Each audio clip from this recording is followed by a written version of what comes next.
로마서 8장 1절에서 4절 본문으로 생명의 성령의 법이라는 제목으로 말씀을 드립니다.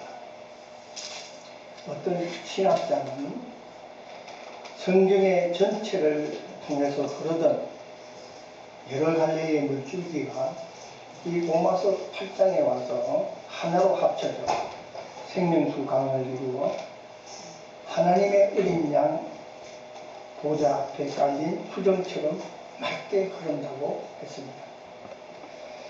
그런가 하면 또 어떤 분은 성경이 다 불타서 없어진다 하더라도 로마서 8장만 있으면 우리는 구원받을 수 있을 것이다 라고도 얘기했습니다. 로마서 8장이 왜 이렇게 사람들로부터 인정과 찬사를 받고 있습니까? 한마디로 이 8장에 대단히 은혜로운 말씀이 있기 때문입니다. 이 8장에서 우리가 구원받았다는 것에 대한 확정과 하나님의 자녀에 대한 그분의 돌보심과 보호하심의 근거를 찾을 수가 있습니다. 그래서 우리는 하나님의 심판과 장래에 있을 우리의 삶에 대한 걱정과 근심과 불안에서부터 해방되게 됩니다. 그리고 마치 아기가 엄마 품에 있어서 안심을 하듯이 하나님 사랑 안에서 나는 안전하다는 안도감을 갖게 합니다. 이 로마서 8장은 이러한 인생의 모든 문제를 한꺼번에 해결해 줍니다. 먼저 인생의 가장 본질적인 죄와 죄로 인한 죽음의 문제를 해결해 줍니다. 두 번째로는 단절되었던 하나님과의 관계를 회복시켜 줍니다. 세 번째로는 영원한 생명을 다시 얻게 합니다. 그리고 네 번째로 하나님의 자녀로서 하나님의 보호와 돌보심을 받게 됩니다. 그래서 지금까지 짓눌려 왔던 인생의 짐을 내려놓게 합니다. 걱정과 근심과 불안으로부터 벗어나게 합니다. 그리고 이제부터는 구원받은 하나님의 자녀로서 하나님의 보호와 돌보심을 받으며 말씀에 순종하는 새로운 삶을 살게 합니다. 왜 사람들이 로마서를 이렇게 사랑하는지 그 이유를 우리는 이제 알 것 같습니다. 자, 그러면은 무엇이 이런 일을 가능하게 하였는지 우리가 한번 생각해 봐야 됩니다.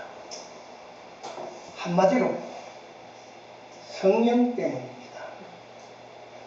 오늘 성령 강림절 보혜사 성령으로 우리 주님이 오셨기 때문에 이 모든 우리 인생의 문제를 해결받을 수 있게 된 것입니다. 그 첫째가 우리 성령 때문에 죄와 죽음에서 우리는 해방되었습니다. 성령 때문에 이제 영원한 생명을 다시 얻게 되었습니다. 그리고 성령 때문에 하나님의 자녀가 되어서 이제 하나님의 돌보심과 보호를 받게 되었습니다. 이 모든 것이 성령 때문에 가능했던 것입니다. 그래서 우리는 성령이 하시는 일을 또 말씀 속에서 자세하게 우리는 알아야 할 것입니다. 성령이 무슨 일을 하였는지 우리가 말씀을 통해서 한번 다시 봅니다. 이 첫 번째는 성령은 죄와 사망에서 우리를 해방시켰다는 얘기입니다. 그래서 1절에 보면은 그러므로 이제 그리스도 안에 있는 자에게는 결코 정죄함이 없나니라고 했습니다. 정죄함이 없다. 이 말씀은 바로 법정용어로서 유죄 판결을 가리키는 것입니다. 여기서의 정죄는 사망을 의미하는 겁니다. 살인범이 재판관으로부터 사형언도를 받는 것과 마찬가지입니다. 그런데 그리스도 예수 안에 있는 사람에게는 이런 판결을 내리지 못한다는 것입니다. 분명히 사형을 받아야 마땅한데도 예수를 믿기 때문에 그에게는 이 정죄할 수 없다는 것입니다. 사형 판결을 내릴 수 없다는 것입니다. 그래서 죽을 수가 없는 것입니다. 죽음의 문제가 해결되니 이제 다른 모든 문제가 되지 않는 것입니다. 우리는 정죄를 당하지 않는 그 이유를 다음 2절에서 찾을 수가 있습니다. 2절 말씀, 이는 그리스도 예수 안에 있는 성령의 법이 죄와 사망의 벌에서 너를 해방하였으니라 했습니다. 자, 성령의 법이 도대체 뭐냐? 구원자이신 예수 그리스도로 말미암아 이루어지는 영혼 구원입니다. 곧 누구든지 예수를 영혼 구원자로 믿고 따르면 예수이신 성령께서 제사함을 주시어 받게 되는 구원의 법을 얘기하는 것입니다. 그리스도 예수와 함께 생명을 누리게 하는 성령의 법이 나를 죄와 죽음의 법에서 해방시켜 주었습니다. 그렇기 때문에 나는 이제 정죄함을 받지 않게 된다는 것입니다.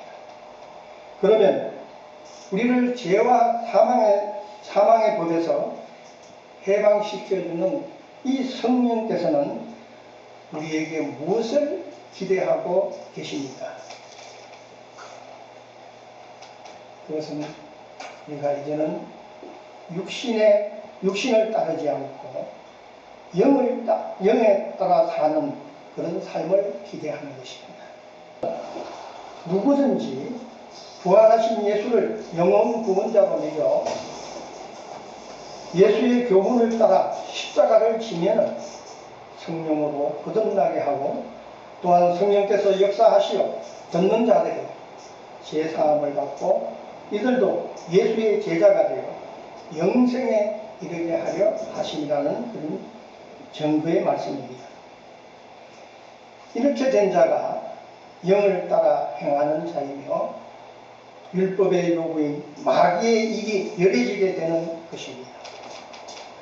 이렇게 하신 이유가 어디에 있습니까? 육신을 따라 살지 않고 영을 따라 사는 사람으로 우리로 하여금 율법이 요구한 것을 이루도록 하기 위해서 그렇게 하신 것입니다. 그래서 4절 말씀에 육신을 따르지 않고 그 영을 따라 행하는 우리에게 율법의 요구가 이루어지게 하시니라 말씀하십니다. 자, 죄와 사망에서 해방된 사람은 이제 육신의 소욕을 따라서 살지 않습니다. 이제부터는 성령의 인도를 받아 삽니다. 그렇기 때문에 율법이 요구하는 것을 이루게 됩니다. 율법대로 살겠다고 결심은 하지 않아도 성령의 인도하심 따라 살면은 그것이 바로 율법을 지키는 그런 우리가 되는 것입니다. 왜 그런지 아십니까? 쉽게 말해서 율법은 예수 그리스도를 얘기하는 것입니다. 예수님을 자세하게 알도록 하나님께서 선지자들 통해서 주신 율법인 것입니다. 그래서 우리가 성령의 은혜를 입은 자들은 이 율법이 다 예수님을 대해서 약속한 말씀이구나 하는 것을 알게 되고, 예수님이 우리를 구원하러 오신, 우리의 영혼을 구원하러 오신 영적 메시아임을 바르게 알게 된다는 것입니다. 그래서 그 율법의 요구가 이루어지게 되는 것입니다. 사실 우리가 예수님을 모를 때는 하나님께 순종한다는 것은 불가능한 것이었습니다. 왜냐하면 하나님의 뜻을 잘 모르고 하나님께서 우리에게 주신 그 율법을 우리는 우리 생각대로 사람에게 우리가 지키고 행해야 할 말씀으로 전부 다 그 말씀을 보았기 때문에 우리는 하나님의 이 언약의 말씀들을 우리는 지킬 수가 없었던 것입니다. 그러나 우리 주님께서 영적 메시아로서 이 세상에 오셔서 우리의 이 잘못된 메시아관, 성경관을 바르게 알 수 있도록 말씀을 주시고, 또 그래도 믿지 못하는 사람들에게 이제 성령으로 다시 오셔서 역사하심으로 말미암아 우리가 예수 그리스도에 대해서 밝히 알고 그 예수님을 믿음으로 말미암아 우리는 제사함과 영원한 생명에 이를 수 있도록 하신 것입니다. 이제 우리는 예수를 바로 알기 전에, 즉 성령의 은혜를 드리기 전에는 우리의 인생관이 내가 요구하는 나의 삶 전체에 대한 것을 우리는 늘 육신적으로 원하면서 신앙생활을 했습니다. 그러나 이제 성령의 은혜를 드리고 나니까 이제 우리의 인생관이 달라졌습니다. 과거에는 나만, 내 가족만 행복하면 된다는 그런 의식으로 말씀을 보고 신앙생활을 해온 우리들인데, 이제는 그것은 아무것도 아니다. 바로 영원한 생명이 참된 우리의 인생관으로 자리 잡게 되면서부터 우리는 생각이 달라지는 것입니다. 이제 나만을 위한 삶이 아니라 다른 사람을 위한 삶도 우리가 살아야 되겠다 하는 생각을 하게 됩니다. 그리스도가 십자가를 지시면서 죽기까지 우리를 사랑하신 그 사랑을 우리도 해야 되겠다 하는 것입니다. 하게만 우리의 생각을 달리 가지게 만드는 것입니다. 그래서 우리는 가치관이 달라지는 것입니다. 전에는 물질과 명예와 건강에 가장 큰 가치를 두고 있었습니다. 그러나 이제는 영원한 천국이 더 가치 있게 된 것입니다. 우리 인생관과 가치관이 변하니 이제는 어떻게 하면 하나님을 기쁘시게 하는 삶을 살까 하는 우리로 바뀌어지는 것입니다. 이것이 어떻게 해서 이런 변화를 가져올 수 있게 되는가? 그것은 바로 성령 때문인 것입니다. 성령의 은혜를 드리고야만 우리는 이 참된 인생관과 또 가치관을 가질 수 있게 되는 것입니다. 내 속에 계신 성령이 우리에게 이러한 변화를 가지게 만드는 것이겠다 하는 것입니다. 기도하겠습니다. 하나님